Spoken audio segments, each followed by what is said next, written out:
ঠিক আছে, আমি ডাক্তার সাদিকুল ইসলাম তালুকদার, প্রাক্তন সহযোগী অধ্যাপক এবং বিভাগীয় প্রধান, ময়মনসিংহ মেডিকেল কলেজ। তো অবসরে আছি, তারপর আমি একটা প্রাইভেট মেডিকেল কলেজ হাসপাতালে চিফ কনসালটেন্ট প্যাথোলজি হিসেবে আছি। এটার নাম হলো কমিউনিটি বেসড মেডিকেল কলেজ হাসপাতাল। তা আমি তোমাদের জন্য যারা 4th ইয়ার স্টুডেন্ট, তাদের জন্য আমি চেষ্টা করছি যে অনলাইনে কিছু ক্লাস নিতে। সেই হিসাবে কয়েকটা ক্লাস নিয়েছি জেনেসিস অনলাইন ইউনিভার্সিটিতে। ধন্যবাদ, তারা আমাকে ইনভাইট করেছে ক্লাস নেওয়ার জন্য তাদেরকে, এবং আজকেও তারা সুযোগ করে দিয়েছে। আমার ক্লাস নিতে ভালোই লাগে, যেহেতু আমি 28 বছর বিভিন্ন মেডিকেল কলেজে শিক্ষকতা করেছি। বিশেষ করে ময়মনসিংহ মেডিকেল কলেজে তো 15 বছর, দিনাজপুরে ছিলাম 8 বছর, কিশোরগঞ্জে ছিলাম 4 বছর। শেষে ময়মনসিংহ মেডিকেল কলেজ থেকে আমি অবসরে গেছি। কাজে আমাকে ক্লাস নিতে আমার ভালোই লাগে। কাজে তোমরা যেহেতু ইন্টারেস্টেড আমার ক্লাস করতে, কাজেই আমি তোমাদের ক্লাস নিচ্ছি। Common form of cell injury. তোমরা খেয়াল করে দেখো, আমি এই পর্যন্ত এসে গত ক্লাসে শেষ করেছিলাম। এই common form of cell injury মধ্যে ছিল ইসকেমিক এন্ড হাইপোক্সিক ইনজুরি, আর তারপরে আছে free radical induced cell injury আর টক্সিক ইনজুরি। অনেক রকম সেল ইনজুরি আছে, আমরা বিশেষ করে যেগুলি ইম্পর্টেন্ট সেগুলি আমাদের তোমাদের জন্য আলোচনা করব তোমাদের ক্লাসে। প্রথমে আসতেছে ischemic and hypoxic injury, a sequence of event and alter structural changes.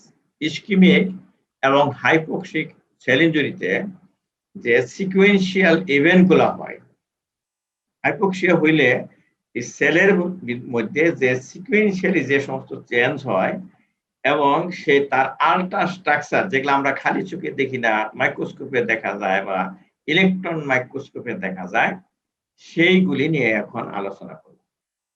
প্রথমে আসতেছে রিভার্সিবল সেল ইনজুরি। এটা গত ক্লাসে বলছিলাম যে যখন আবার অক্সিজেনেশন হবে তখন আবার সেল তার নরমাল পজিশনে যদি ফিরে আসতে পারে, তাহলে হইল সেটা reversible sell injury. Hypoxia causes decrease oxygen tension within cell, leading to loss of oxidative phosphorylation by mitochondria, and generation of ATP slows down or stops. Important একটা চ্যাপ্টার কিন্তু আমি পড়াচ্ছি আজকে। এটা খুবই ইম্পর্টেন্ট চ্যাপ্টার, ও মানে সব ধরনের ইয়েতে সিস্টেমে এটা আছে। কি হয় ওখানে, ইসকিমিয়া যদি হয়, অক্সিজেন সাপ্লাই যদি কমে যায়, তাহলে কি হয়? প্রথম ইভেন্টটা হলো loss of oxidative phosphorylation. Oxidative phosphorylation, oxygen আসতেছে না, সেটাই লস হয়ে গেল। তার জন্য কি হবে? এই অক্সিজেন টেনশন কমলো আর কি। অক্সিজেন সাপ্লাই কমলে অক্সিজেন টেনশন কমলো, অক্সিজেন টেনশন কমলে অক্সাইডেটিভ ফসফোরাইলেশন কমে গেল। কোথায়? মাইটোকন্ড্রিয়া, এবং সেখান থেকে যে এটিপি প্রোডাকশন হয় সেটা স্লোস ডাউন হয়ে গেল। মাইটোকন্ড্রিয়াতে এটিপি প্রোডাকশন হতে পারছে না, প্রথম step. Decrease in cellular ATP, তাহলে এটিপি তখন ডিপ্লেশন হবে। and associated increase in AMP, যখন এটিপি ভাঙে, এটিপি ভেঙে এমপি হয়, তাহলে এমপি তখন বেড়ে। এটা যদি হয়, দ্যাট স্টিমুলেট ফসফোফ্রুক্টোকাইনেজ। ফ্রুক্টোফসফোকাইনেজ এনজাইম প্রত্যেক সেলে আছে, কিন্তু এটা স্টিমুলেট না হলে তো সে কাজ করবে না। তো কখন স্টিমুলেট হয়? যখন এএমপি বেড়ে যায়। তাহলে কি হবে? Phosphorylation activities resulting increased rate of anaerobic glycolysis to maintain cells energy source by generating ATP from glycogen. তখন হবে কি, যখন অক্সিজেন আসছে না, তখন ফসফোফ্রুক্টোকাইনেজ এনজাইম অ্যাক্টিভেটেড হবে এবং ফসফোরাইলেজ অ্যাক্টিভিটি হবে,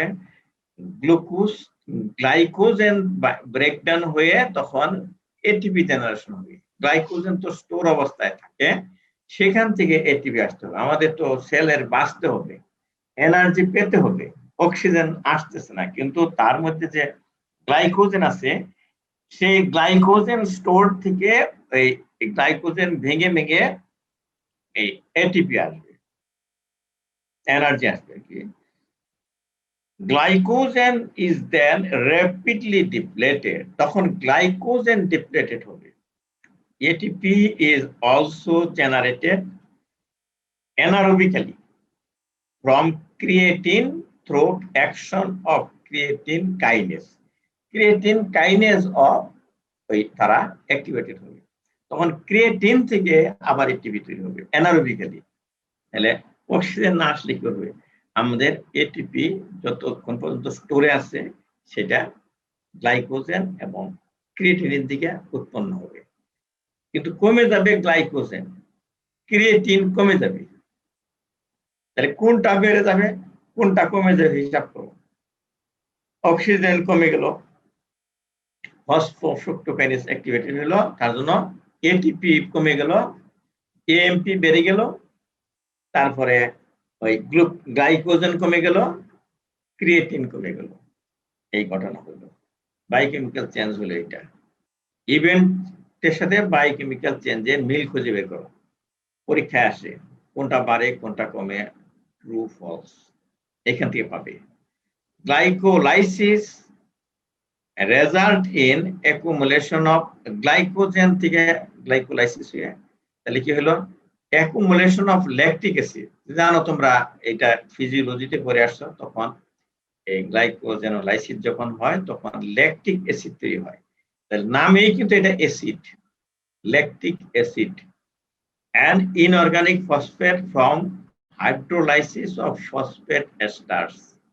ফসফেট এস্টার থেকে আসে ফসফেট এস্টার থেকে আসে ইনঅর্গানিক ফসফেট।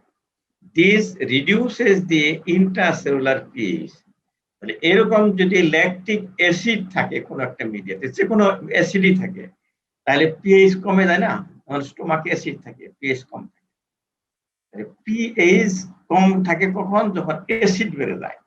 তাহলে নরমালি যেটুকু পিএইচ থাকার কথা তার থেকে পিএইচ কমে যায়, ল্যাকটিক অ্যাসিড থাকে এই জন্য। তাহলে কি হয়, তোমরা জানো যখন কোনো প্রোটিনের সাথে অ্যাসিড মিক্সচার করা যায় অথবা এই অ্যালকালি মিক্সচার করা যায়, তাহলে সেটা প্রোটিন ক্লাম্পিং হয়, কোয়াগুলেশন হয়। এটা জানো কিনা তোমরা, ফিজিওলজিতে পড়ছো। এইখানেও কিন্তু এই সেলে যখন অ্যাসিড বেড়ে গেল, তখন সেলের মধ্যে যে প্রোটিন আছে, ক্রোমাটিন তো প্রোটিন, সেগুলি ক্লাম্পিং হয়ে যায়। নিউক্লিয়াসের ক্রোমাটিন যদি ক্লাম্পিং হয় তা তো বিরাট ক্ষতিকর। দেখো কি ইভেন্ট কি হলো, গ্লাইকোজেন ভেঙে গেল, ল্যাকটিক অ্যাসিড তৈরি হলো। ল্যাকটিক অ্যাসিড তৈরি হওয়ার জন্য সেলের সাইটোসলে অ্যাসিডিটি বেড়ে গেল। অ্যাসিডিটি বেড়ে যাওয়া মানে পিএইচ কমে গেল। এই অ্যাসিডিটি বেড়ে গেলে প্রোটিন ক্লাম্পিং হয়, সেই প্রোটিনের নাম দেওয়া হয়েছে এখানে ক্রোমাটিন। এই নিউক্লিয়ার ক্রোমাটিন গুলা ক্লাম্পিং হয়ে গেল। ATP depletion is primarily responsible for acute cellular swelling caused by an impairment of cell volume regulation by the plasma membrane. Plasma membrane এই ভলিউম রেগুলেট করার জন্য একটা এটিপি দরকার হয়, সেখানে এটিপি ডিপ্লেশন হয়েছে, তাহলে সে প্লাজমা মেমব্রেনে এই ভলিউম মেনটেন আর করতে পারবে না। ওই সলিড গুলা ভিতরে ঢুকে পড়বে, ক্যালসিয়াম ঢুকে পড়বে এরকম, তাহলে এই সোডিয়াম ঢুকে পড়বে। সোডিয়াম যেখানে ঢুকে সেখানে পানি জমে, তাহলে ইডিমা হয়, তাহলে সেলুলার সুয়েলিং হবে। সুয়েলিং মানে কি, ফুলে যায়, মানে মানুষকে বলে না মানুষ ফুলে গেছে, যাতে শরীরে পানি ধরে ইডিমা হয়, পাবলিক বলে না লোকটা ফুলে গেছে, কি হয়েছে, লোকটা ফুলে গেছে, মুখটা ফুলে গেছে, পেটটা ফুলে গেছে, এর অর্থ শরীরে পানি ধরছে। কিন্তু তার শরীরে যদি ফ্যাট হয়, চর্বি হয়, কেউ কি বলে যে লোকটা ফুলে গেছে, বলে লোকটা মোটা হয়ে গেছে। কিন্তু যখনই পানি ধরবে তখন বলবে যে লোকটা ফুলে গেছে। তাহলে লোকের যদি পানি ধরে তাহলে বলে ফুলে গেছে, আমরা বলি ইডেমা হয়েছে। সেলের যদি পানি ধরে তাহলে সেলেরও ইডেমা হয়, সেলুলার সোয়েলিং হয়। এখন হলো failure of active transport owing to diminished ATP concentration and enhanced ATPase activity causes sodium to accumulate intracellularly, যা আমি বলে ফেলেছি, with diffusion of potassium out of the cell. Sodium ঢুকতেছে, পটাশিয়াম আউট হইতেছে, এই ঘটনা ঘটে এই এটিপি না থাকলে। The net gain of solute is accompanied by an isosmotic gain of water, cell swelling and dilatation of the endoplasmic reticulum. Endoplasmic reticulum গুলাও dilatation হয়ে যাবে, ওরাও edematous হয়ে যাবে। Second cause of cellular swelling is the increased intracellular osmotic load. Osmotic load বেড়ে যায় ভিতরে, caused by phosphate, lactate and purine nucleosides. এই সমস্ত এই যখন সলিউট গুলা থাকবে সেলে, এই সলিউট গুলা পানিকে আরো ধরবে, সেলুলার সোয়েলিং হবে। এক একটা সেলকে একটা ইন্ডিভিজুয়ালের মতো মনে হচ্ছে কথাবার্তায়, তাই না? তোমরা কল্পনা করো, আমি কল্পনা করতেছি, এক একটা সেল এক একটা individual. Detachment of ribosome from granular endoplasmic reticulum. তোমরা লক্ষ্য করো, যখন অক্সিজেন কমে গেল দুই রকম চেঞ্জ হচ্ছে, একটা হচ্ছে বায়োকেমিক্যাল চেঞ্জ হচ্ছে সেলের ভিতরে, আর এই বায়োকেমিক্যাল চেঞ্জ হওয়ার জন্য মরফোলজিক্যাল চেঞ্জ হচ্ছে। আচ্ছা রাকিব, আনমিউট হও। তুমি খেয়াল করো তো, এতক্ষণ যা বললাম সেলের মরফোলজিক্যাল কি চেঞ্জ হলো? স্যার হ্যাঁ, যে চেহারাগত কি পরিবর্তন হলো সেলের, তাই বল। সোজা জিনিস, মানে যে বললাম যে সেলুলার সোয়েলিং হলো, তাহলে সেল সোয়েলিং হলো, এটা তো মরফোলজিক্যাল চেঞ্জ হলো। মাইটোকন্ড্রিয়ার সোয়েলিং হলো, এটা তো মরফোলজিক্যাল চেঞ্জ। এই যে এগুলো ধরতে হবে যে কি কি চেঞ্জ হচ্ছে আর কি কি বায়োকেমিক্যাল চেঞ্জ হচ্ছে, এটা তোমাকে ক্যাচ করতে হবে, শুনলে হবে না। তোমার বুঝতে হবে যে আমার সেলের মধ্যে কি কি ই হচ্ছে। ক্রোমাটিন ক্লাম্পিং হচ্ছে, এটাও আমি বলছি। তাহলে ক্রোমাটিন যদি ক্লাম্পিং হয় তাহলে মরফোলজিক্যাল চেঞ্জ হলো না? এটাই, এইগুলি আমি বলছি। এখন থেকে তুমি স্মরণ করো আমি কিভাবে কি বলি। কিছু বলতেছি বায়োকেমিক্যাল চেঞ্জ, কিছু বলতেছি এই মরফোলজিক্যাল চেঞ্জ। এখন দেখো যে এই এখন আনমিউট হও, মিউট হও আর কি। এন্ডোপ্লাজমিক রেটিকুলাম গুলা ছিল রাফ, সেখানে রাইবোজোম ছিল।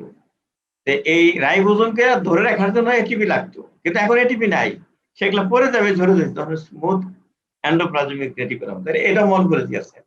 রাফ এন্ডোপ্লাজমিক রেটিকুলাম স্মুথ হয়ে গেল, তাহলে এটাও একটা morphological change. Ultra structural change বলছিলাম না, যে আলট্রা স্ট্রাকচারাল চেঞ্জ কি হয়।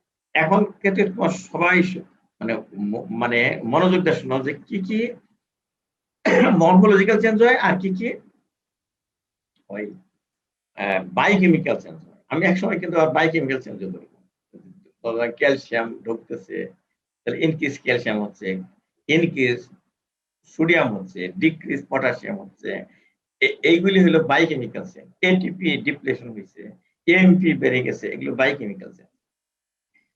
আচ্ছা, ব্লেব মে ফর্ম এট দি সেল সারফেস। ব্লেব মানে হলো ফোসকা পড়া। তোমাদের গায়ে যদি আগুনের টাচ লাগে, সিগারেটের আগুনের ছোঁয়া লাগে, অনেকে যানবাহনে বসে সিগারেট খায়, বন্ধু বান্ধবরা খায়, করার কিছু নেই, হঠাৎ করে তোমার হাতে লাগলো, এইটা ফোসকা পড়ে গেল, এটা কি তোমার মরফোলজিক্যাল চেঞ্জ হলো? ফেরদৌসী বলো তো। জি স্যার। হ্যাঁ, মনে করেছে তোমার তো হাতে ফোসকা ছিল না, তাহলে একটা সিগারেটের আগুনের ছোঁয়া লাগার জন্য একটা পানিযুক্ত একটা সোয়েলিং হইল, এটাকে বলে ফোসকা পড়া, ফোসকা পড়া যেটা বলে, এইটাই হলো ব্লেপ। তাহলে আমি এটাই বলতেছি যে সেলের গায়েও ফোসকা পড়ে, তাহলে তুমি মিউট হও। Microvilli possessing cell begin to lose their normal microvilli structure. আচ্ছা, কে যেন, হ্যাঁ, তোমরা কথা বলেই মিউট হয়ে যাও। তাইলে ওই এই ব্লেপ ফর্ম করে, আর এই যে সমস্ত সেলের মধ্যে মাইক্রোভিলাই আছে, ভিলাস আছে এই ইয়ের মতো, চুলের মতো, সেইগুলি লজ হইতে থাকে, মাইক্রোভিলাই গুলো লজ হইতে থাকে, ছোট হইতে থাকে। যেমন আমার নাকের দিকে তোমরা খেয়াল করো, আমার নাক কি থেবড়া না চুক্কা? আমার নাকটা হলো চুক্কা নাক। আমার মা বলতো আমার নাক নাকি চুক্কা, থেবড়া না, বলতো যে আমার বাজানের নাকটা কত চুক্কা। তাহলে আমি যদি আল্লাহ না করে ফুলে যাই, ইডিমা হয়ে যায়, আমার নাকটা থেবড়া হয়ে যাবে না, নাকটা খাটো হয়ে যাবে, মুখটা ফুলে যাবে। এইরকম সেলের গায়ে যে মাইক্রোভিলাই আছে সেইগুলি খাটো হয়ে যায় বা চলে যায়, এর অর্থ হলো যে সেলটা ফুলে গেছে বা ইডিমেটাস হয়ে গেছে, এটা তার মরফোলজিক্যাল চেঞ্জ। ব্লেপ ফর্ম করে আর মাইক্রোভিলার স্ট্রাকচার গুলা খাটো হয়ে যায়। আর মাইলিন ফিগার হলো রসুনের বা পেঁয়াজের যে খোসাগুলা দেখছো তোমরা, মেয়েরা বিশেষ করে দেখো, ছেলেরাও দেখছে, দেখবে না কেন, ছেলেরা তো খায়, এইটার মতো যে সাজানো থাকে পেঁয়াজের খোসার মতো, আমরা পড়েছি নার্ভের মাইলিন শীট থাকে যে, সেখানে তোমরা ক্রস সেকশন করলে দেখতে পাও। এইরকম ফিগার তৈরি হবে সেল ওয়ালে, plasma as well as organellar membrane, plasma membrane এবং অর্গানেলার মেমব্রেনে এইরকম ওই মাইলিন ফিগার হবে। যেখানে যেখানে ফসফেট বাইলেয়ার আছে সেখানে হবে। They result from dissociation of lipoprotein with unmasking of phosphate group. Lipoprotein গুলো ডিসোসিয়েশন হয়ে যাবে, লাইপোপ্রোটিন গুলো লাগা লাগা ছিল, ওটা আলাদা হয়ে যাবে, আর ফসফেটটা আনমাস্কিং হয়ে যাবে, বের হয়ে যাবে, আর ভিতরে ভিতরে এই পানি ঢুকে যাবে। A phosphate group promoting the uptake and intercalation of water between lamellar stack of membrane. এই যে lamellar stack of membrane, ভিতরে পানি ঢোকে, এখন রসুনের চুষার মতো সুন্দর দেখা যায়। এটা আল্ট্রা স্ট্রাকচারাল চেঞ্জ, এগুলি আমরা মাইক্রোস্কোপটা না দেখতে পারলেও ইলেকট্রন মাইক্রোস্কোপটা দেখা যাবে। আমার মনে হয় বুঝতে পারছো, না বুঝলে আনমিউট করে একজনে বলো, বুঝে নিচ্ছি। মাইটোকন্ড্রিয়া আর ইউজুয়ালি সোলেন, তাহলে মাইটোকন্ড্রিয়ার মতো মেমব্রেন আছে, বাইলেয়ার, লিপিড বাইলেয়ার আছে, তাহলে সেও ফুলবে। Owing to loss of volume control, endoplasmic reticulum remains dilated, সেও মোটা হয়ে থাকবে, ফুলে যাবে। The entire cell is markedly swollen with increased concentration of water, sodium and chloride. Sodium থাকলে ক্লোরাইড আসে, and decreased concentration of potassium. এখানে একটা এমসিকিউ প্রশ্ন আছে, ট্রু এন্ড ফলস এখান থেকে হবে, কোনটা বাড়ে কোনটা কমে, এখান থেকে খেয়াল রাখো। Up to a certain point, all of these disturbance are reversible if oxygenation is restarted. যে কারণে রক্ত চলাচল বন্ধ হয়ে গেছিল সেটা স্টার্ট করে দাও, এগুলো কিছুই থাকবে না, সোয়েলিং চলে যাবে। এই পর্যন্ত ভালোই করছো, রিভার্সেবল ছেড়ে দিয়ে বললাম, তাই না? এখন আগেরটুকু রিভার্সেবল, এরপর আসতেছে ইরিভার্সেবল। তাহলে কেন হবে? If ischaemia persist, irreversible injury occurs. There is no universally accepted biochemical explanation for the transition from a reversible injury to cell death. তাহলে কোন পর্যায়ে গেলে ইরিভার্সিবল রিভার্সিবল একটা ডিমার্কেশন করা যাবে, বায়োকেমিক্যাল কি পরিবর্তন হইলে, তার কোনো নির্দিষ্ট প্যারামিটার নাই। যেমন আমরা ছোটকালে ক্লাস 4-এ থাকতে আমরা ইসলামিয়াত বইয়ে পড়ছি কিয়ামত। তোমরা পড়ছো কিনা জানি না।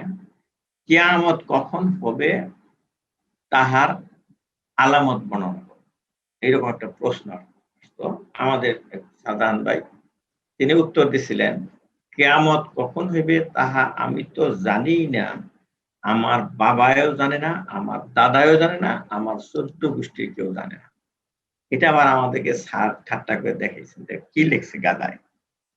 তা আসলে কিয়ামত কখন হইবে তা তো কেউ জানে না। কিন্তু তাহার আলামত আছে। কিন্তু আগে দেখতাম আমার এক চাচা কিছু একটা উল্টাপাল্টা হলেই বলতো কিয়ামত এসে গেছে। ছেলেরা বেয়াদবি করলে বলতো কিয়ামত এসে গেছে। হ্যাঁ, মেয়েরা বেপরদায় থাকলে বলতো কিয়ামত এসে গেছে। এখনো দেখবা একেকবার একেকজনে কিছু একটা দেখলেই বলে কিয়ামত এসে গেছে। কিন্তু কিয়ামত এত সোজা না। কিয়ামত আসবে যখন আল্লাহকে কেউ আর ডাকবে না, তখন কিয়ামত আসবে। আর তার লক্ষণগুলো হলো যে সূর্য অনেক কাছে আসবে। সূর্য পূর্ব দিক থেকে উদিত না হয়ে পশ্চিম দিক থেকে উঠবে। এটা ইসলামিক বইয়ে লেখা। যারা বিশ্বাস করে তাদের জন্য বলছি। তাহলে এরকম কিছু আলামত দেখে বলতে হবে যে এখন কিয়ামত আসবে। মানুষও যখন মারা যায়, অনেকে নতুন ডাক্তার যারা তারা ধরতে পারে না যে মানুষটা মারা গেছে। নতুন ডাক্তার অনেক সময় সার্টিফিকেট দিয়ে দেয়। মারা যায়ই তার আগে সার্টিফিকেট দেয়। বিশেষ করে পানিতে যারা পড়ে এগুলো সহজে বোঝা যায় না। কিন্তু কিছু কিছু লক্ষণ আছে সেগুলো দেখে বুঝতে হবে যে লোকটা মারা গেছে। তাহলে এই সেলের বেলায়ও কি কি ঘটনা ঘটলে সে মারা গেছে, সেল ডেথ হইছে, ইরিভার্সিবল ইনজুরি হইছে, এর কোনো মিটার নাই। কিন্তু তার কিছু লক্ষণ আছে সেটা আমি বর্ণনা করতেছি। Irreversible cell injury is associated morphologically, মানে দেখে মানে মাইক্রোস্কোপটা দেখে বলা যায় হ্যাঁ এটা irreversible cell injury with severe vacuolization of mitochondria. মাইটোকন্ড্রিয়ার মধ্যে ভেকুল হবে। ভেকুল তো জানো ফাঁকা জায়গা হবে। মাইটোকন্ড্রিয়ার ভিতরে ফাঁকা জায়গা হবে। এরকম সিভিয়ার ভেকুল হবে। এটা একটা চিহ্ন। এটা ইরিভার্সিবল সেল ইনজুরি। আর একটা আছে ইনক্লুডিং থিন ক্রিস্টি। মাইটোকন্ড্রিয়াতে ক্রিস্টি থাকে, ওই ক্রিস্টিটা থিন হয়ে যাবে।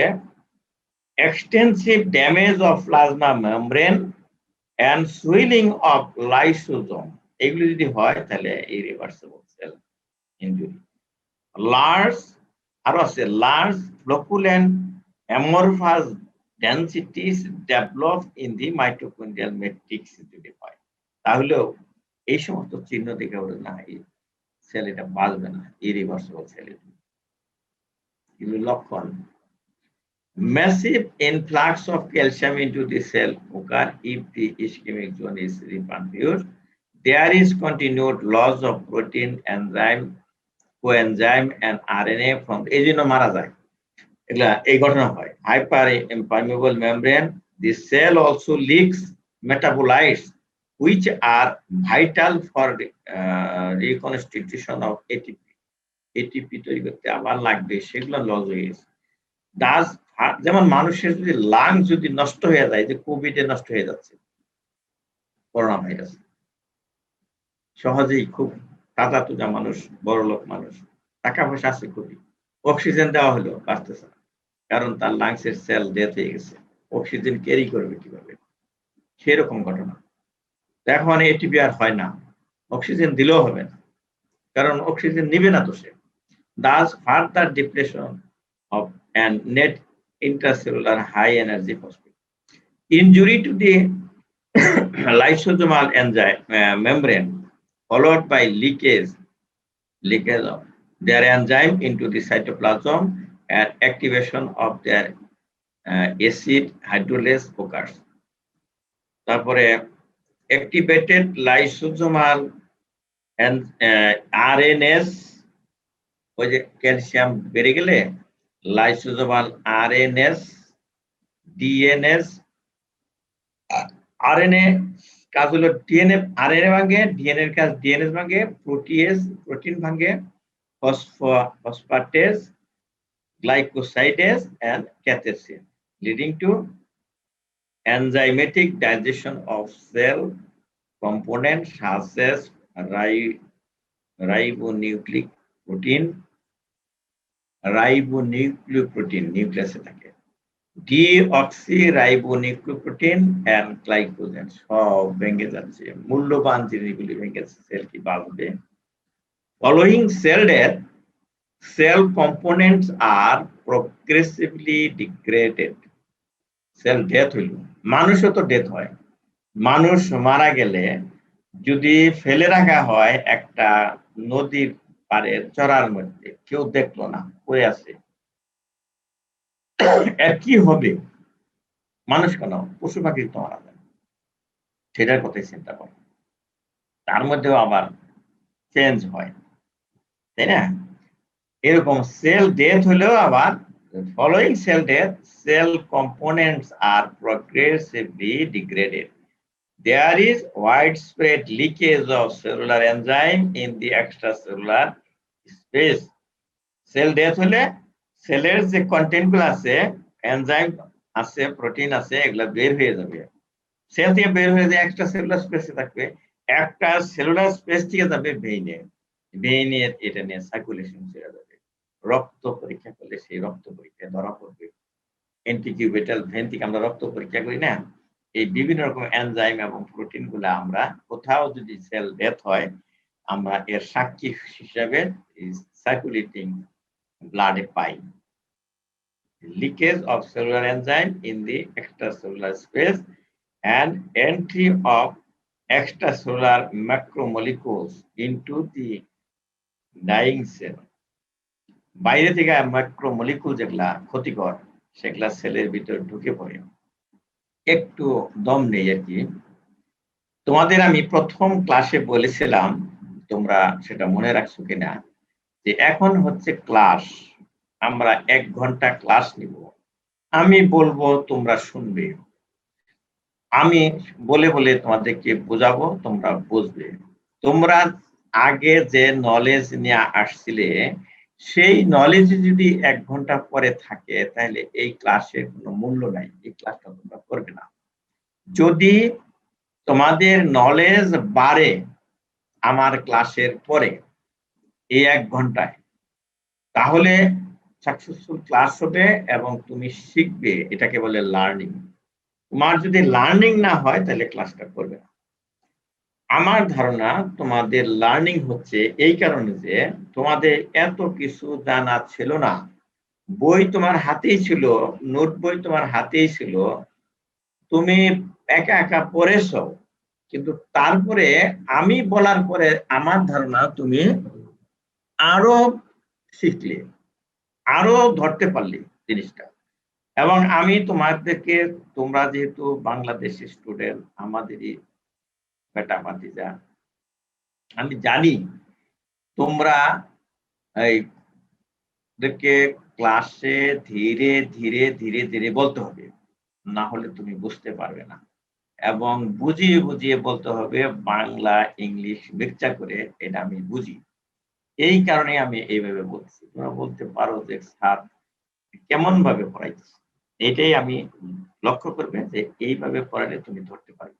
এবং তুমি শোনো মনোযোগ দিয়া, পরে এইটা আবার তোমাদেরকে ইউটিউবে দেওয়া হয়। এছাড়াও আমার ক্লাসের, আমার ওয়েবসাইটে ইউটিউবে আছে, সেটাও তুমি বারবার দেখবে, কয়েকবার দেখলে তোমার এই ক্লিয়ার কনসেপ্ট হবে। আর আজকের ক্লাসটা যদি তুমি ভালো করে বোঝো, তোমার প্যাথোলজি অনেক এগিয়ে যাবে। তুমি প্যাথোলজি আবার শুরু করি, কি হলো, ফাইনালি dead cell, মৃত sell may become replaced by large mass composed of phospholipid in the form of myelin figure. তোমরা যদি দেখো একটা পোকা মরে আসছে কোনো মাটিতে, এরপরে দেখো ওখানে পচে ঝুরা ঝুরা হয়ে, তারপরে ওই গোবরে ফুকায় ঘুরা ঘুরা করে আমরা বলি গুলগুলা মাটি তৈরি করে, খেয়াল করছে কিনা? তখন কিন্তু মরা পোকার কোনো চিহ্ন পাওয়া যায় না। এরকম ঘটনা, একটা সেল মারা গেছে, এখানে ওখানে পড়ে আছে, সে কি হবে, replace by large mass composed of phospholipid, ওখান থেকে ফসফোলিপিড আসবে, একটা মাসে দলা পাকাই থাকবে। ফসিল, মানুষ মারা গেলে বলে ফসিল, এরকম সেই চিহ্নটা থাকে phospholipid in the form of myelin figure. এর আগে বলছি মাইলিন ফিগার কি, these are then phagocytosed by other cell. এই যে মরা সেলের গুড়া গুড়া খণ্ড, এইগুলি ঠোকরায় ঠোকরে মুরগিরা খায়, যে পোকা টোকা মুরগিরা খেয়ে পরিষ্কার করে দেয়, পাখি খেয়ে পরিষ্কার করে দেয়, জীবজন্তু চেটে পরিষ্কার করে দেয় আমাদের। এখানেও তাই, শরীরে যখন এই মৃত সেল ফসফোলিপিডের মাস থাকবে, এগুলা করবে কি, অন্য সেল এইগুলিকে খেয়ে ফেলবে। কিভাবে? ফ্যাগোসাইটোসিস করে। These are then phagocytosed by other cell, or যদি তা না করে, ফ্যাগোসাইটোসিস না হয়, অর ডিগ্রেডেড, আরো টুকরা টুকরা গুড়া গুড়া হইয়া ফার্দার ইনটু ফ্যাটি অ্যাসিড, আরো টুকরা টুকরা হইয়া ওই ফসফোলিপিড থেকে ফ্যাটি অ্যাসিড তৈরি হবে। ফ্যাটি অ্যাসিড তো লিপিড, তৈলাক্ত জিনিস।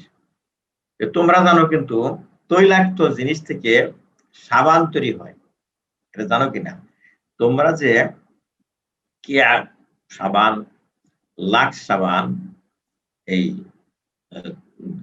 গায়ে দাও, বিশেষ করে মেয়েরা সৌন্দর্য চর্চা করার জন্য, বা দামি দামি। আমি ফেরদৌসিকে জিজ্ঞেস করতেছি, একটু আনমিউট করো তোমাকে। ফেরদৌসি আছে কি? আনমিউট হোক।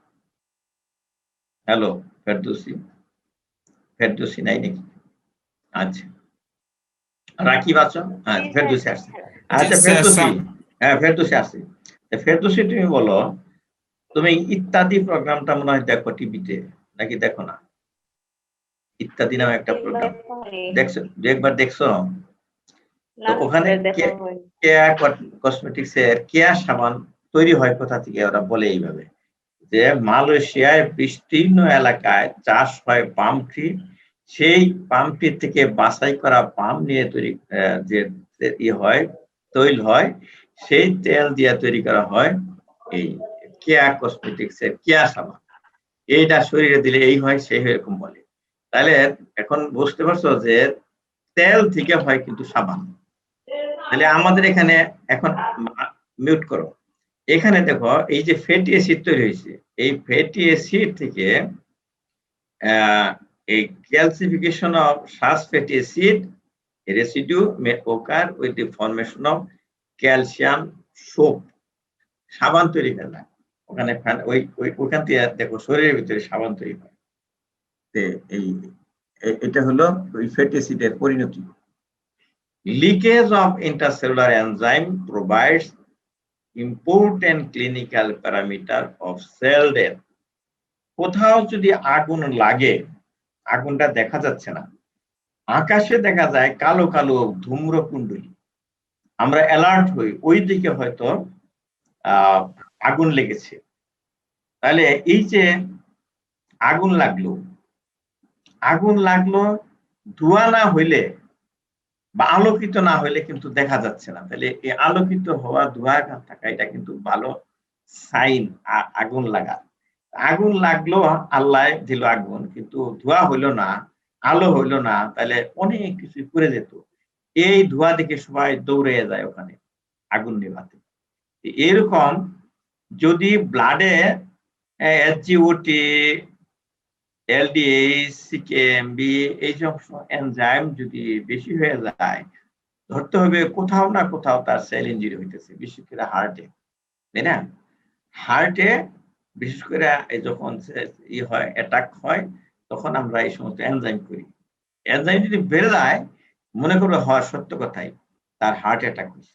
আর এমনি অনেক আছে যে নাটকে দেখছে, বুকে হাত দিয়া ধরে অভিনয় করে যে আমার মরে যাচ্ছি, তোরা কে কে আসবি দেখতে আয়। কিন্তু তুমি যদি বিশ্বাস না করো তার হার্ট অ্যাটাক হয়নি, তাহলে পরীক্ষা করে দেখতে হবে। যদি পরীক্ষা করে দেখো এগুলি হয়েছে, তাহলে তার অভিনয় না, আসলেই তার হার্ট অ্যাটাক করছে। সেটা হলো important clinical parameter. Elevated serum level of such enzymes are valuable clinical criteria of myocardial infarction. এই জন্য বলে যে আপনার বুক ব্যথা করতেছে, আপনি রক্ত পরীক্ষা করতেছেন, ডাক্তার সাহেব কি পাইছে নাকি, পার্সেন্টেজ কেন নাকি, উল্টা পাল্টা কথাও বলে যারা একটু চাপাবাজ। যে তুমি বোঝাবা যে কোন সময় যদি কোন সেল ইনজুরি হয়, ড্যামেজ হয় সেখান থেকে এই সমস্ত এনজাইম বের হয়ে রক্তে আসে। এই রক্তে যদি বেড়ে যায় আমরা মনে করব যে আপনার এনজিও হয়েছে, আপনাকে আমরা ভালোভাবে আমাদের চিকিৎসা করতে বুঝেই বলবে। আর রোগীর সাথে কোনো সময় তর্কে যাবে না, আর রোগীর সাথে কোনোদিন হাসবে না। রোগীর সাথে কোনোদিন হাসবে না, রোগীর সাথে কোনোদিন তর্কে জড়াবে না, রোগীর লোভ দেখে কোনো সময় মারধর করবে না। কারণ তোমরা জানো না, কোনো মানুষ কিন্তু পাগল থাকে। তুমি জানো না যে ওই লোকটা পাগল কিনা। রাস্তাঘাটেও দেখবে তোমাকে উল্টাপাল্টা কথা বলতেছে। কোন সময় মানুষকে মারবে না, মানুষকে গালাগালি করবে না। কারণ এরকম যারা তারা পাগল। তারা মানসিকভাবে তারা সুস্থ না। কাজে ওদেরকে মাফ করে দিবে এবং ওদের থেকে সেফ থাকবে। আচ্ছা, the sequence of morphologic and biochemical changes following acute hypoxic injury is shown in the figure 3. এরপর একটা ফিগার আসতেছে, সে এই সিকোয়েন্স গুলো এতক্ষণ যা বললাম তারই স্টেপ আছে এখানে। তোমরা বাসায় বসে বসে বেশি করে দেখবে। আর রবিনসের বই আছে এটা, এবং আমার ক্লাস নোটের পিডিএফ ফরম্যাটে ক্লাস নোট দেওয়া আছে, সেখানে এই ফিগারটা পাবে। গত ক্লাসে বলছিলাম যে এই হাতটা একটা মেয়েদের হাতের মতো লাগে, তাই না? মনে হচ্ছে চুরি দিছে হাতে আর আঙ্গুল ছড়াইয়া নাচতেছে। এই যে এই চুরির মতো জায়গা, এটা হলো ব্লক হয়ে গেছে একটা ব্লাড ভেসেল। এটা হাত না, এটা হলো ব্লাড ভেসেল, এর শাখা। এখানে যদি ব্লক হয়ে যায় তাহলে এই ব্লাড ভেসেলে রক্ত আসবে না, এই স্কিমে হবে। স্কিমে হওয়ার জন্য যে মাইটোকন্ড্রিয়ার অক্সিডেটিভ ফসফোরাইলেশন কমে যাবে, নিচের দিকে আরো দেওয়া আছে। আর তার জন্য কি হবে, এটিপি কমে যাবে। এটিপি কমে গেলে কি হবে, গ্লাইকোলাইসিস হবে, সোডিয়াম পাম্প ডিক্রিজ হবে। তারপরে যে অনেকগুলা এগুলি আমি ডেসক্রিপশন যেগুলো বলছি সেগুলি লিস্ট এখানে আছে। এগুলি বলে আবার নতুন করে রিপিট করতে চাই না, তোমরা এটা বসে বসে ভালো করে দেখবে।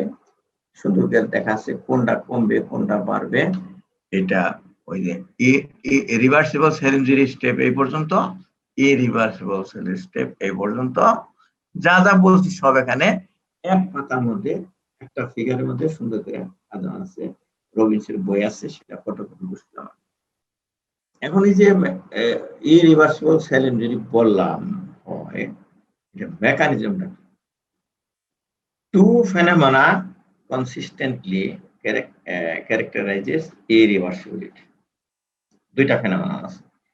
Inability to reverse mitochondrial dysfunction. Mitochondrial dysfunction হয়ে গেছে আর ফিরে আসতেছে না, এক নাম্বার। দুই নাম্বার হলো development of profound disturbance in the membrane function. membrane function হচ্ছে না, তাহলে irreversible মেকানিজমের মূল mechanism. Following biochemical mechanism may contribute to membrane damage. এই যে membrane damage এর কথা বললাম, কোন মেকানিজম membrane ড্যামেজটা করবে? The progressive loss of phospholipid due to activation of phospholipase, আগে বলছি। Cytoskeletal abnormality involving detachment of cell membrane from the cytoskeleton. Cytoskeleton সেলের ভিতরে এরকম এর মতো ফ্রেম, একটা বাড়ি করার জন্য যেরকম ফ্রেম থাকে, কাঠের ফ্রেম, রডের ফ্রেম, এই যে স্টিলের ফ্রেম থাকে, এই স্টিলের ফ্রেম ভেঙে দাও, কাঠের ফ্রেম ভেঙে দাও, ওই কলাপস হয়ে যাবে সমস্ত ঘর। তাহলে এই সেলের গোল সেল আছে কিছু, সেপ্টা সেল আছে কিছু, টিউবাল সেল আছে কিছু, এইগুলি যদি সাইটোস্কেলেটন ভেঙে দেওয়া যায়, এই যে প্রোটিন তারা হলো প্রোটিন, তাহলে এই সেল ড্যামেজ হবে। Cytoskeletal abnormality involving detachment of cell membrane from this cytoskeleton, rendering the membrane susceptible to stretching and rupture. Cell তখন stress হয়ে rupture হয়। আর reactive oxygen species causing lipid peroxidation. তো oxygen থেকে এক ধরনের স্পেসিস তৈরি হয় কেমিক্যাল, তারা পেরক্সাইডেশন করে লিপিডকে ভেঙে দেয়। লিপিড ব্রেকডাউন প্রোডিউস প্রোডাক্ট, তার লিপিড ব্রেকডাউন প্রোডাক্ট কি করে? unesterified free fatty acid, acyl carnitine, lysophospholipid, etc. with detergent effect. তারা সাবানের মতো কাজ করে। কোন একটা ময়লা পরিষ্কার করতে গেলে তোমাকে এই ডিটারজেন্ট পাউডার দেয়া এই খোঁচা দিতে হবে। এরকম তাই এখানে একটা পরিষ্কার করে দেয় world also detergent effect fatty অ্যাসিডের। এখানে সাবান তৈরি হয় সেটা loss of intracellular amino acid due to protease. Intracellular amino acid loss হবে, প্রোটিয়েজে ভেঙে দেয় প্রোটিয়েজে। Whatever the mechanism of membrane injury, the resultant loss of membrane integrity causes further influx of calcium from extracellular space. না আগের ক্লাসে বলেছিলাম, when the ischemic tissue is reperfused to some extent, massive influx of calcium. যদি আবার রক্ত চলাচল চালু করে দেওয়া যায়, ওই রক্ত থেকেও আবার ক্যালসিয়াম ঢুকে। massive influx of calcium. Calcium is taken up by the mitochondria after reoxygenation and permanently poison them. আবার ওই রক্ত চলাচল বাড়াই দিলেও কিন্তু ক্ষতি আছে, ওখান থেকে দিয়ে আসে ক্যালসিয়াম এসে পয়জন করে। Inhibits cellular enzyme denatured protein and causes cytosolic alteration. আমরা তখন ইসকেমিক সেল ইনজুরি মেকানিজম বললাম। মেকানিজম পড়ানোর সময় তার মধ্যে যে স্ট্রাকচারাল চেঞ্জ হলো মরফোলজিক্যাল সেটাও বলছি, যে বায়োকেমিক্যাল চেঞ্জ হলো সেটাও বলছি। এইগুলি হলো mechanism, reversible irreversible cell injury mechanism by কি ইসকেমিয়া হয়ে যে ব্যবহার হয়। এখন আমি আলোচনা করব যে ফ্রি রেডিক্যাল সেল ইনজুরি। এটা আরেকটা চ্যাপ্টার, ছোট চ্যাপ্টার কিন্তু ইম্পর্টেন্ট। এটা সব এতে আছে, সব ধরনের সেল ইনজুরিতেই এটা একটা আছে মেকানিজম, এটা ফাইনাল একটা মেকানিজম। তার আগে তোমরা হয়তো বুঝতে পারতেছ না যে এই ফ্রি রেডিক্যাল কি, তাই না? তাহলে আমি এই একটু কথা বলি যাতে তোমরা ঘুমাই না পড়ো। মনে হয় ফেরদৌসি ঘুমাই পড়ছে। ফেরদৌসি বলো তো দেখি, ফেরদৌসির মনে হয় ভালো লাগছে না। ফেরদৌসি আনমিউট করে কথা বলো। ফেরদৌসি বলো। আচ্ছা, আমি বললাম যে এই যে ফ্রি রেডিক্যাল, তুমি আমার ধারণা পরিষ্কার বোঝো নাই। এটা আমি তোমাকে জিজ্ঞেস করবো না, কারণ তোমার করার কথা না, জানলেও জিজ্ঞেস করবো না। তোমাকে আমি একটা জিজ্ঞেস করি যে যদি বলি গরু কি, তখন তুমি উত্তর কি দিবে? গরু কি? একটা সেন্টেন্সে উত্তর দেবে, বাংলায় বলো অথবা ইংলিশে বলো। What is cow? What is cow? আচ্ছা, তুমি তো কথা বলছো না। What is cow? গরু কি? অথবা আরে পারলাম না। একটা গৃহপালিত জন্তু। আমি ক্লাস নিচ্ছি, পরে কথা বলেন, 1 ঘন্টা পরে ক্লাস নিচ্ছি। আচ্ছা, খুব সুন্দর করে বলছি, ফেরদৌসি বলছে গরু একটি গুড গুড গুড, ধন্যবাদ। খুব সুন্দর একটা আনসার, এটাই আমি চাইছিলাম, গরু একটি গৃহপালিত জন্তু। তাহলে আমরা এগুলো শিখছি, আগে বলতে পারতাম না। আমরা যখন যে রচনা করছি বা এসে করছি, দি cow is a domestic animal, তাহলে এইভাবে পরিচয় দিতে হয়, তাই না? মানুষকে জিজ্ঞেস করে তুমি কে, তখন বলতে হয় আমি ফেরদৌসি। অনেকে বুঝতে হয় না, আমি আপনাকে চিনবেন না, আমাকে আপনি চিনবেন না, এরকম ব্যাপার। তোমাকে আমার চেনার দরকার নেই, তোমাকে যদি তুমি কে, তুমি আমি ফেরদৌসি, ক্লাস আমি 4th ইয়ারে পড়ি এমবিবিএস অমক মেডিকেল কলেজে, এইভাবে পরিচয় দিবে। তার অনেকে বোঝে না, আমি পড়াশোনা করি, এটা একটা ছাগলের মতো কথা। আমি পড়াশোনা করি, পড়াশোনা তো কত রকম পড়াশোনা। তোমাকে বলতে হবে যে আমি ফেরদৌসি, আমি এমবিবিএস 4th ইয়ারে পড়ি অমক মেডিকেল কলেজে, এইভাবে বলতে হবে। এখন যদি বলি ফ্রি রেডিক্যাল কি, তাহলে বলতে হবে ফ্রি রেডিক্যালস আর কেমিক্যাল স্পেসিস। ওই যে the cow is a domestic animal. তাহলে এইগুলি হলো কেমিক্যাল স্পেস। ফ্রি রেডিক্যাল হলো কেমিক্যাল স্পেস। অনেক বড় একটা অ্যান্সার দেওয়া হয়ে গেছে। What is free radical? Free radicals আর কেমিক্যাল স্পেস। তারপরে that have a single unpaired electron in an outer orbital. আরেকটা প্রশ্ন করি আমি ছেলেদেরকে। রাকিব, রাকিব বলো তো। জি স্যার, আসসালামু আলাইকুম স্যার। আচ্ছা রাকিব, তুমি বলো এই এই কবুতর দেখেছো না? কবুতর, জি স্যার। তোমাদের কি কবুতর আছে বা তোমার নানার বা মামাদের বা কাউদের কবুতর আছে? স্যার গ্রামের বাড়িতে হয়তোবা আছে, আছে অনেক। হয়তো বা আছে। বা তার মানে তুমি যাদের কবুতর আছে তাদের বাড়িতে যাও নাই বা দেখো নাই। কবুতরের হিসাবটা দেয় এইভাবে। কিভাবে বলো তো? কবুতর কি পরিমাণ কবুতর আছে তাদের? একটা উত্তর দাও। তোমার নানার কি পরিমাণ কবুতর আছে? তুমি কি বলবা? উত্তর দিবা, একটা আন্দাজে একটা দাও। স্যার 10টা 20টা এইভাবে। না, হয় নাই। বলতে হয় 5 জোড়া কবুতর আছে অথবা 10 জোড়া কবুতর আছে। হ্যাঁ, কবুতর সবসময় জোড়ায় জোড়ায় থাকে। হ্যাঁ, তোমরা দেখছো কিনা কবুতর জোড়ায় জোড়ায় থাকে। এই জন্য যারা জোড়ায় জোড়ায় ঘুরে, জোড়ায় জোড়ায় ঘুরে এরকম মানুষ দেখছো না, এদেরকে কবুতরের সাথে তুলনা দেওয়া হয়। জোড়ায় জোড়ায় তারা থাকে, সিঙ্গেল থাকা পছন্দ করে না। কবুতর, ঘুঘু এই জাতীয় গুলা তারা সবসময় জোড়ায় জোড়ায় থাকে। এখন এই এইরকম এই ফ্রি রেডিক্যালটা হলো chemical basis that have single unpaired. মানুষ যখন ওই টি শার্টে লেখা থাকে সিঙ্গেল, পাগদা ঘুরতেছে, পিঠের লেখা সিঙ্গেল, তাহলে বুঝতে হবে এই ব্যাটা বিয়ে করেনি। এই বিদেশে নাকি এরকম আছে। তাই আমাদের এক স্যার করছি বিদেশে একটা টি শার্ট নিয়ে এসছে, গায়ে দেয়, সকালে হাঁটতে বেরিয়েছে। স্যার আপনি সিঙ্গেল লেখছেন কেন? তাই নাকি সিঙ্গেল লেখা নাকি? যে হ্যাঁ, সিঙ্গেল তো ছেলে যারা বিয়ে করেনি তারা সিঙ্গেল লেখে। আমি তো বিদেশ থেকে টি শার্টটা আনছি, খেয়াল করে নাকি লেখা। তো আপনি তো সিঙ্গেল না। তো এই সিঙ্গেল আনপেয়ার্ড মানে এরা পেয়ার থাকে লিখছে, আনপেয়ার্ড হচ্ছে। ইলেকট্রন গুলা আউটার অরবিটালে পেয়ার থাকে, জোড়ায় জোড়ায় থাকে, মানে 8টা 16টা এইভাবে থাকে। তো কিন্তু এই সময় যখন ফ্রি রেডিক্যাল হয় তখন আনপেয়ার্ড অবস্থা থাকে, সিঙ্গেল থাকে একটা pair. In such a state, the radical is extremely reactive and unstable.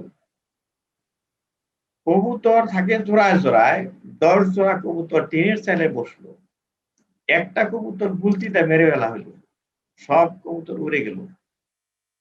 আরেক টিনের চালে গিয়ে বসলো, দেখা গেল যে ওখানে জোড়ায় একটা কম আছে। সবাই জোড়ায় জোড়ায় আছে, একটা জোড়া নাই। তখন কি করবে? উইরা গিয়া আরেক টিনের চালে বসবে, সেখানে দেখে অনেকগুলো কবুতর আছে। আশেপাশে সে বাক্কুম বাক্কুম করে ডাকবে। ডাকলে পরে একটা জোড়া থেকে আরেকটা কবুতর ওর সাথে মানে জুটি বাঁধবে। জুটি বাঁধে উড়ে চলে আসবে, কিন্তু যাকে রেখে আসলো সে আবার আনপেয়ার হয়ে গেল, সে মাথা খারাপ হয়ে যাবে তার। সে আবার উড়ে গিয়ে আরেক চালে গিয়ে বসবে, আরেক জায়গায় গিয়ে এরকম বাক্কুম বাক্কুম করে ডাকবে, সেখান থেকে একটা এলো। এইভাবে পাড়া সুদ্ধা তাদের একটা হুলস্থুল কেন্দ্র শুরু করে দেখবে। আনপেয়ার্ড একটা যদি হয়ে যায়, এরকম হইলে এই যে in such a state the radical is extremely reactive. এই রেডিক্যালটা তখন রিয়েক্টিভ হয়ে যায় and unstable and enters into reaction with inorganic and organic chemical. আমি ক্লাস নিচ্ছি 1 ঘন্টা পরে কথা বলি। আচ্ছা, পরে এরা আনস্টেবল হয়ে যায়, তারা রিঅ্যাকশন করে মূল্যবান ইনঅর্গানিক কেমিক্যালের সাথে, যেমন প্রোটিন, লিপিড, হ্যাঁ, এন্ড কার্বোহাইড্রেট, এদের সাথে রিঅ্যাকশন করে। ভালো হইল? খুব খারাপ। and particularly with key molecules in membranes and nucleic acid. Moreover, free radicals initiate autocatalytic reaction. Whatever the molecules with which they react are themselves converted into free radicals. যার সাথে reaction করে সে free radical হয়, ও আবার আরেকটার সাথে reaction করে সেও free radical হয়। এইভাবে চলতে থাকে, কিন্তু এক সময় কিন্তু বন্ধ হয়। কিভাবে বন্ধ হয় সেটা পরে বলতেছি। কি করে? Free radicals to propagate the chain of damage করতে থাকে। Free radicals formation may be initiated within cell. তাহলে কিভাবে ইনিশিয়েটেড হয়? সবসময় তো তৈরি হয় না। কি হবে? অ্যাবজর্পশন অফ রেডিয়েন্ট এনার্জি, যেমন ultraviolet light, X ray, gamma ray, এগুলি করে কি ফ্রি রেডিক্যাল তৈরি করে। যেমন ionising radiation can hydrolyse water with formation of hydroxyl radical and hydrogen peroxide. Enzymatic metabolism of endogenous substance, যখন মেটাবলিজম হয় তখন হয় during normal metabolic process, oxygen থেকে সুপার অক্সাইড হয়। আচ্ছা, enzymatic metabolism of exogenous chemicals or drug, carbonyl chloride.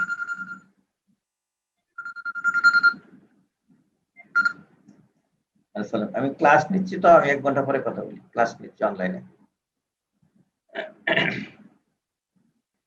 আচ্ছা, তারপরে এই দেখো এইভাবে হচ্ছে and transitional metal, copper, iron, which donate or accept free electron during intercellular reaction and catalyze free radical formation. Nitric oxide is converted to form a reactive peroxynitride anion. এই প্রশ্ন আসে, how free radicals are formed? এটা উত্তর হলো এটা, এই details আমরা একটু পড়ে নিব। আর an unpaired electron can be associated with almost any atom. অনেক ধরনের আছে unpaired electron, কিন্তু but oxygen, carbon and nitrogen centered free radicals are greatest biological relevance. আমাদের শরীর নিয়ে চিন্তা, আমাদের সেল ইঞ্জিন নিয়ে চিন্তা, এটা যে করবে তাদের হলো অক্সিজেন, কার্বন এবং নাইট্রোজেন সেন্টার যে ফ্রি রেডিক্যালস, সেটা হলো আমাদের important. The effect of these reactive species are wide-ranging, but following reaction are particularly relevant to cell injury. তো অনেক রিঅ্যাকশনই করে। লিপিড পারক্সাইডেশন অফ মেমব্রেন ক্ষতিকর, অক্সিডেটিভ মডিফিকেশন অফ প্রোটিন ক্ষতিকর, লিশন ইন ডিএনএ ক্ষতিকর। আপনার পর তাহলে হইল, তৈরি হইল, কি করলো তাও বললাম, তারা কি ক্ষতি করলো। এখন কিভাবে তারা নষ্ট হয়ে যায়? নষ্ট না হলে তো আমরা মরে যেতাম। After formation of free radicals, they may spontaneously decay. এমনি হয়ে যায়। একটা গ্রামে যদি চলাফেরা না করা হয়, মানুষজন না যায়, বাতাসের ধুলা এসে ওই গ্রামগুলা ছেয়ে যাবে আস্তে আস্তে, কেউ ঝাড়ু দিবে না, এক সময় বাড়িঘর সব মাটির নিচে চলে যাবে স্পন্টেনিয়াসলি। এরকম আর কি, স্পন্টেনিয়াসলি বলতেছে, স্পন্টেনিয়াসলি চলে যায়। For example, superoxide dismutase, superoxide is unstable and decays spontaneously into oxygen and hydrogen peroxide. There are enzymatic and non-enzymatic systems and that contribute to termination or inactivation of free radical reaction. Endogenous কিভাবে decay হচ্ছে সেটা বলতেছি। Endogenous or exogenous antioxidant, তোমরা অনেকেই জানো যে antioxidant tablet খায়, capsule খায়, তার মানে এইগুলি ওই সেল ইনজুরিকে প্রিভেন্ট করে। আমরা যে বৃদ্ধ হয়ে যাচ্ছি, এটাও এক ধরনের সেল ইনজুরি হচ্ছে, কন্টিনিউয়াসলি হচ্ছে। এটা ফেরানোর জন্য আমরা অ্যান্টিঅক্সিডেন্ট সেবন করি, তাহলে আমরা অনেকদিন জোয়ান থাকতে পারবো, অনেকে তাই করে। এবং ভবিষ্যতে যেন অনেকদিন বেঁচে থাকে, জোয়ান থাকে, এই জন্য এই ধরনের অ্যান্টিঅক্সিডেন্ট আবিষ্কার করার জন্য তৎপর আছে বিজ্ঞানীরা। যেমন vitamin E, sulphydryl containing compound, cysteine, glutathione, serum protein, albumin, ceruloplasmin, transferrin, এইগুলি। এনজাইম আছে সুপার অক্সাইড ডিসমোটেস, ক্যাটালেস এবং গ্লুটাথিয়ন অক্সাইড, এইটাই এই ফ্রি রেডিক্যালকে পরিবর্তন করে নরমালে সাবস্টেন্সে নিয়ে আসে, আর আমরা বেঁচে যাই। In many pathologic process, the final effect induced by free radicals depend on net balance between free radicals formation and termination.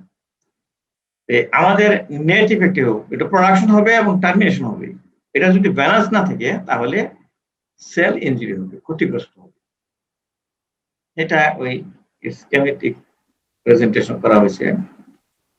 Oxygen কমে গেলে মাইটোকন্ড্রিয়াতে এন্ডোপ্লাজমিক কি হচ্ছে, respiratory chain enzyme, cytosolic enzyme এগুলি পারক্সিটেশন হয়।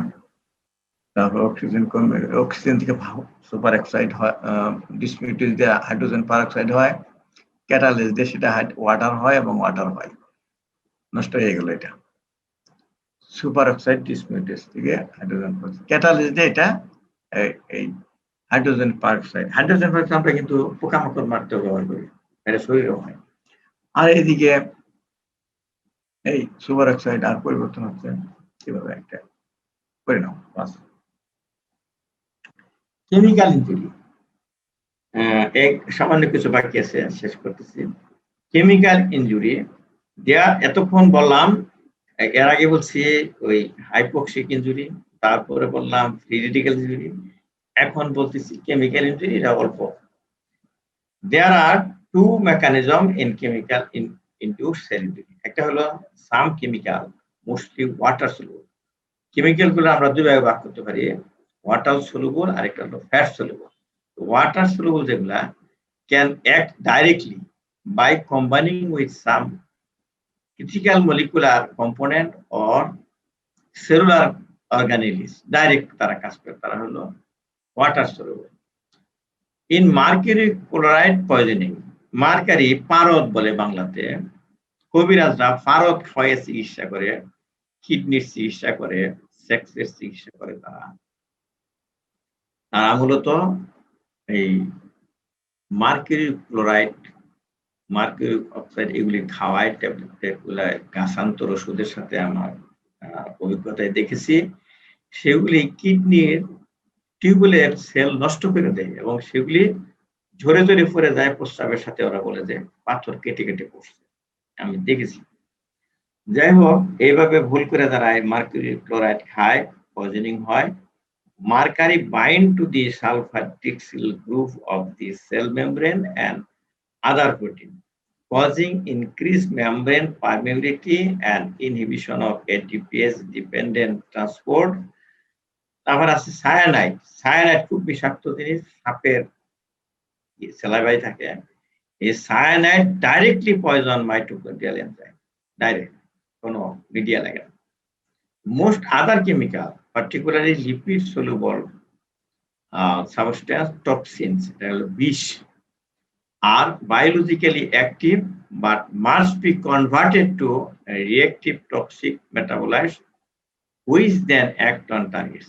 এটা আমার শরীরে ঢুকলেই কাজ করে না, ওটা আবার একটা রিঅ্যাক্টিভ মেটাবোলাইটে কনভার্ট হইতে হবে, তারপরে এটা কাজ করে।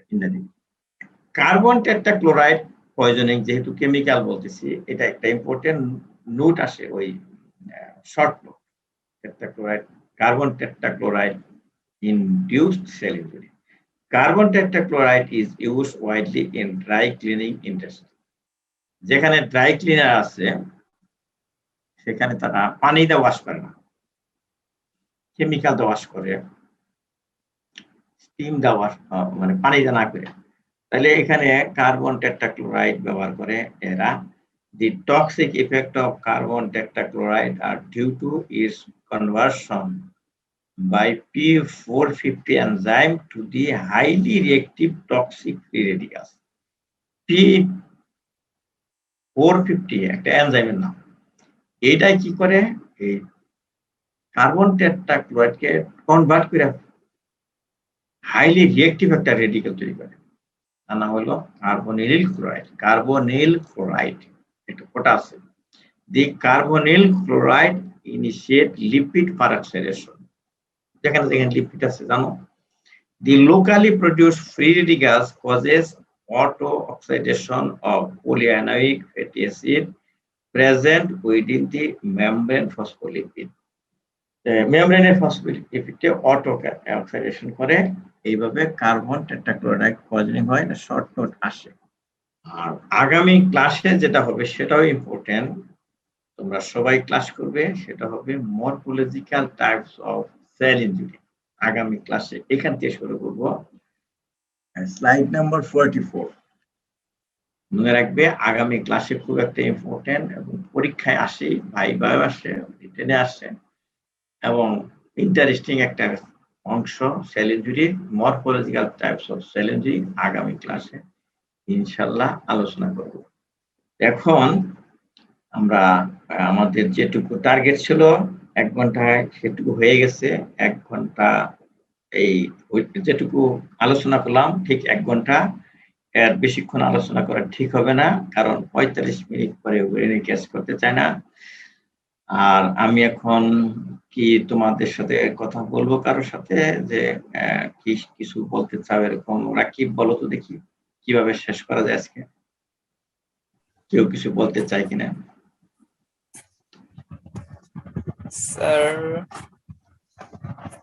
স্যার আপনার গত ক্লাসে আপনার ইউটিউব সম্পর্কে বলছিলেন স্যার, আজকে একটু বলেন স্যার। সাত কৃষি স্যার। আচ্ছা শোনো, আমার যে ইউটিউব, এটা তোমাদেরকে সবকিছু দেখার জন্য আমি ইনভাইট করিনি। যেহেতু আমার লেকচারগুলা ইউটিউবে আছে, হ্যাঁ, আমার এই জেনারেল প্যাথোলজির সব চ্যাপ্টারই এই ইউটিউবে আছে, সেটা আগেই আমি এটা তৈরি করছি। এখন না, এটা গত বছর তৈরি করছি। তখন এত এক্সপার্ট ছিলাম না যদিও। আমি রেকর্ড করে ওখানে আপলোড করছি। এগুলি ছোট ছোট খন্ডে ভাগ করছি। এইগুলো যেহেতু আমি করে রাখছি, তোমরা অ্যাডভান্স যারা দেখতে চাও ওখান থেকে দেখতে পারো। এইগুলি খুঁজতে গেলে তুমি, আমার তো আরো ইউটিউবের আছে, অনেক ভিডিও আছে, তুমি খুঁজতে সমস্যা হইতে পারে। এই জন্য আমার যে ওয়েবসাইট আছে talukdarbd.com, আমার স্লাইডের নিচে দেওয়া ছিল। এই talukdarbd.com এ ঢুকলে দেখবা লেকচার নামে একটা বাটন আছে। সেই বাটনে ক্লিক করলে লেকচার ওয়াইজ কিছু বাটন আছে। সেই তুমি যে ইন্টারেস্টেড যে লেকচারটা জানতে চাও, তুমি সেখানে ক্লিক করবে। ক্লিক করলে ওটা তুমি দেখতে পারবে, ওইখানেই দেখতে পারবে, আমার ওয়েবসাইটেই দেখতে পারবে। কিন্তু ওটা কিন্তু এই প্লে হবে ইউটিউবে, আমার কাউন্ট হবে ইউটিউবের, ভিউ কাউন্ট হবে। তো ওখানে ইউটিউবের ভিউ কাউন্ট হলে আমার ক্রেডিট আছে, তোমরা ওখানে ভিউ করতে, ওই ওয়েবসাইটেও ক্রেডিট আছে, ইউটিউবে আছে। স্যার এখন ওয়েবসাইটটা আরেকবার বলেন স্যার, আমরা আপনার ভিডিও ডেসক্রিপশন বক্সে এটা অ্যাড করে দিব স্যার। হ্যাঁ, আমি ওই talukdarbd.com, TALUK জি sir. DER, DE, yes sir. হ্যাঁ ই আছে, তার দার হলো DER, তারপরে বিডি মানে বাংলাদেশের বিডি, কোনো ডট নাই, talukdarbd.com। এখানে ঢোকো, মোবাইলে দেখবে, আবার ওখানে আবার 3টা দাগ থাকে, ওখানে আবার ক্লিক করতে হয় মেনু দেখার জন্য। মেনু বের করে তুমি লেকচারে ঢুকবে, লেকচারে ঢুকে ওই লেকচারগুলো দেখবে। তারপরে তোমার যদি সময় থাকে, তুমি এন্টারটেইনমেন্ট করতে চাও, ওখানে আমার ওয়েবসাইটে গার্ডেন আছে, গার্ডেন দেখো। তারপরে ওই আরো স্বাস্থ্য কথা নিয়ে আলোচনা করি আমি, স্বাস্থ্য কথা। এটা তোমাদের জন্য না, এটা হলো এই সাধারণ শিক্ষিত জনগণের জন্য। তুমি এখন সাধারণ শিক্ষিত জনগণ এক হিসাবে, তুমি খুব একটা শিক্ষা শাস্ত্র না, তুমি ওগুলা দেখতে পারো। ওগুলা দেখলে তুমি বাবা মার সাথে, আত্মীয় স্বজনের সাথে এইরকম কথা বলতে পারবো, আমি তো বুঝাইছি। এবং তোমার জ্ঞানও কিছুটা পারফেক্ট হবে ওই স্বাস্থ্য কথা যদি তুমি শোনো আমার ভিডিওগুলা। এটা তোমার পড়া নষ্ট না করে, ও তোমার পড়া ছাড়াও তো তোমাদের অনেক সময় আছে, এটা সেটা মোবাইল টিপাটিপি করবে, সেই টাইমে তুমি এগুলো দেখতে পারো। বা তুমি কোথাও জার্নি করতেছো, তোমার দেখতে ইচ্ছে করলো, এটা দেখলা, এই ধরনের আর কি। talukdarbd.com এ ঢুকলে তুমি অনেক কিছু পেয়ে যাবে, অনেক কিছু, তুমি নানান রকম। তা আমি লেখালেখিও করি, আমি সাহিত্যিক হিসেবে পরিচিতি পাইছি, সেখানে আমার অনেক লেখাগুলা ওখানে দেওয়া আছে, বসে বসে পড়তেও পারে বা তোমার বন্ধুদের সাথে শেয়ার করতে পারো। এই জন্য আমার ওয়েবসাইটটা দেখতে পারতাম না, কয়েকবার দেখলে বুঝতে পারবে এখানে কি আছে।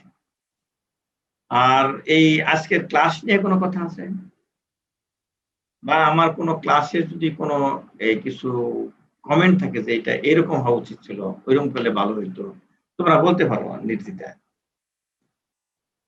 অন্যরকম হইলে ভালো হইতো বা এটাই ঠিক আছে, এটা বলতে পারো। আমি যেভাবে পড়াইলাম আরকি।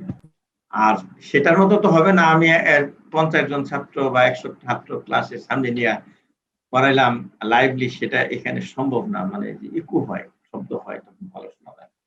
এজন্য আমি সবাইরে মিউট করে রাখছি। আর সবাই অত এক্সপার্ট হয় না, সাথে আশেপাশে কথা শোনা যায়, বাচ্চাদের কথা শোনা যায়, এজন্য মিউট রাখতে বলছি। যখন সে কথা বলবে আনমিউট করে কথা বলবো। তোমরা এখন বলতে পারো যদি কিছু বলতে চাও, এখন আনমিউট করে সবাই বলতে পারো। আনমিউট করে সবাই কিছুক্ষণ বলতে পারো, একটু লাইভলি হওয়ার জন্য। স্যার আপনি অনেক মানে স্লো ক্লাস নেন স্যার, এটা স্যার মানে ইফেক্টিভ হয় স্যার, মানে শুনতে স্যার, মানে আমরা যেহেতু স্যার বাসায় বসে আছি স্যার অফুরন্ত সময়, এই সময় হ্যাঁ, স্যার ফার্স্ট ক্লাসের চেয়ে স্যার স্লো ক্লাসটা বেশি ইফেক্টিভ হচ্ছে স্যার আমার তাহলে কাছে। আমি আজকে যেভাবে স্লো পড়াইলাম এটাই তুমি চাও, তাই না? এইভাবেই চাও তো? জি স্যার। গুড। আমিও এটা চিন্তাই করছি, যেহেতু এটা তো কোনো তাড়াহুড়া নাই, ঘন্টা পড়বে না, কাজেই আস্তে আস্তেই পড়ো। আমরা ক্লাস নিতেই থাকবো এভাবে। আর শুধু তো আমি পড়াচ্ছি না, তোমাদের স্যারেরাও পড়াইতেছে, তোমাদের এটা ছাড়াও। কাজে এটা একটা এক্সট্রা বেনিফিট তোমাদের ধরতে পারো, সেগুলা করবে আর কি। তো ঠিক আছে, ধন্যবাদ সবাইকে ক্লাস করার। আর বন্ধুদেরকে আমরা শেয়ার করবে। প্যাথোলজিটা কিভাবে একটু ইন্টারেক্টিভ ওয়েতে করতে পারি যদি একটু সাজেশন বলতেন। ক্লাস কিন্তু এটা তো লেকচার ক্লাস, তাই না? আমার আরো রকম ক্লাস আছে, আমি আস্তে আস্তে সেদিকে আগাবো আর কি, আরো ইন্টারেক্টিভ হবে। লেকচার ক্লাসে আসলে ক্লাসে টিচারই বেশি বলে, ছাত্ররা কম বলে, শুনে বেশি, এটা লেকচার ক্লাসে দিই। এটা আবার টিউটোরিয়াল হলে বেশি লাইভলি করা যেত। আরো আমরা আলোচনার মাধ্যমে আমরা এরপরে শেষের দিকে এইভাবে ক্লাস নেব। আগে তোমরা কিছু জ্ঞান অর্জন করে নাও, স্লাইড দেখাবো, প্র্যাকটিক্যাল কিছু ব্যাপার আছে সেগুলো দেখাবো। আর তোমরা হয়তো সবাই নাই, ওই অনলাইনে নাই, কিন্তু যারা নাই তাদের কাছে এটা শেয়ার করবে। ঠিক আছে, ধন্যবাদ। আসসালামু আলাইকুম। জি স্যার, আপনাকেও ধন্যবাদ তো ইফেক্টিভ একটা ক্লাস নেওয়ার জন্য। Thank you sir. আসসালামু আলাইকুম। আসসালামু আলাইকুম স্যার। ওয়ালাইকুম আসসালাম।